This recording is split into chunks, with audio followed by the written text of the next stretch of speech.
Hi guys, welcome back with me again in this channel.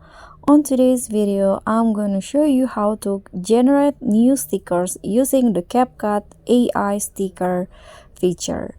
So here I've already added a clip and you can just go straight to sticker. So in here you'll find at the left corner there is AI stickers option. Click on that. So here you can just type in the keyword or describe the image that you want to generate. So for example, I'm going to write star, click on generate and wait for the result.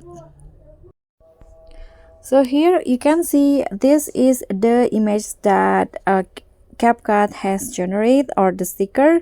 So you can just choose which one to use in your video. For example, I'm going to use this one. Click on that, then click on add at the bottom. Okay, so now it will be added to your clip just like that. And that's all for me. Thank you guys so much for watching. Don't forget to like, comment and subscribe, and also click on thanks. Bye.